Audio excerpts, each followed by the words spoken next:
And this contest is underway.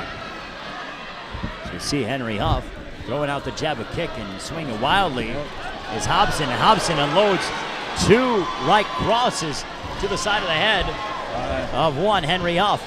Yeah, he's not technically sound, but he's bringing power. And you got to answer that early in a fight. He's unorthodox as Hobson. Going for a leg kick is Henry Huff, but he's trying to check that. He's looking for a check left hook as Hobson, a takedown there by Henry Huff as he's now in the half guard. Yeah, he went on the half guard and in the guillotine. It's not threatening just yet, but if Hobson can adjust his hips, he might be in trouble.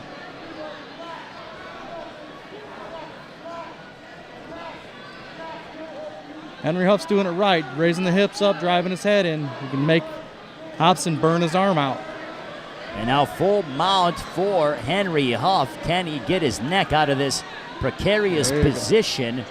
There, now he's attacking the hand and the elbow. That's the best way. Make a guy work in 2 different angles against a guillotine. It tires his arms out much faster. And now the mouthpiece seems to be coming out, or his mouth is wide open, is Henry Huff. He slid back into half guard again. Gives your opponent his hips back. He can crank with his hips and arms.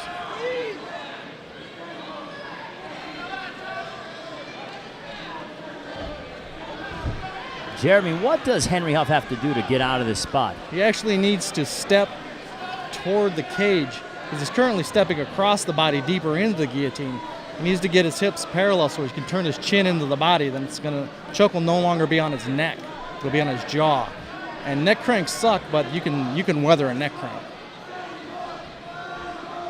Now he's got his hands and he lets it go. Does Hobson. A scramble now. The rear naked choke is in for Henry Huff. He has John Hobson in a bad spot. Will he tap out? Trying to fight out of this. Hobson's got his chin in there, so it's on his jaw right now.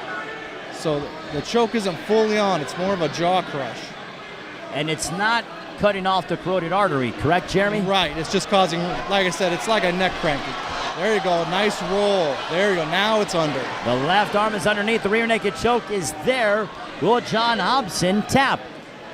He needs to expand that chest into that choke. He's switching to a Dan Severance choke. Now he's back to the rear naked, but he's high on the head. Oh, he's making a nice adjustment. There you go. He's back underneath again. He's flowing very well between position changes and trying to reestablish the rear naked. Under 10 seconds to go in this first round between Henry Huff and John Hobson. A scramble now with Hobson in control. And that is the end of round 1. It was very nice, though, at the end. He slid right in the mount, which, if this does go the distance in the judge's eyes, you finish a round in the mount. You were dominating that round. Henry Huff wound up on top. And when I look at coaches, Jeremy, there's so many amazing coaches here in the Chicagoland area. You have Steve Wisniewski obviously there, who is guiding Henry Huff, also Steve Colon, and you have Eugene Calderon and the guys at Torres Martial Arts, Danny Gilbert, Joey Gilbert. There is just such a litany of quality coaches and trainers that have done so much for this sport. Absolutely. In the early days, the Midwest was the picking grounds for like the UFC and Strikeforce, and even Pancrase. The Indiana, Illinois, Ohio were the saving grounds. So many champions came out of this region. I mean, Matt Hughes fought in this building. Shoney Carter fought in this building. There have been many fighters who have made their name here at the Hammond Civic Center. Henry Huff and John Hobson, and it looked like, and the fans are booing because we appeared to have a touching of gloves, but Hobson came out trying to throw a kick, and we have a clinch right now against the cage. Yeah. Huff looking for a throw or a takedown of sorts, Jeremy. Yeah, he's trying to get a body lock just like that. He was body locked to a single leg trip. He needs to be careful with those because he keeps sticking his head high. That's how he got caught in the guillotine last time. But now he's very deep on the body of John Hobson, and Hobson, his back is against the steel, so not much mobility for John Hobson. Absolutely. If you can get an opponent's shoulders flush against the cage with his neck cranked down like that, he has almost nothing he can do because even bridging makes it worse on him. Hobson is in a bad spot as Henry Huff is on top of him. And he's being active enough when it comes to ground and pound. Now he unloads some strikes, but Hobson is trying to buck up a little bit. What does he have to do to get out of this position?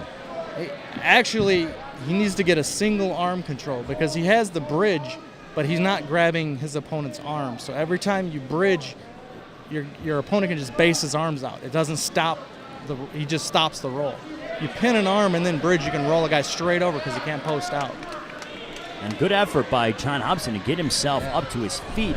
And Huff takes him down again. And he's trying to pound away on the face of John Hobson. Yeah, he's really using that body lock position well. As Hobson walked up the cage, reestablished that body lock and dumped him. And now he's got his head in there so he can actually, he's clearing up clean shots to the face.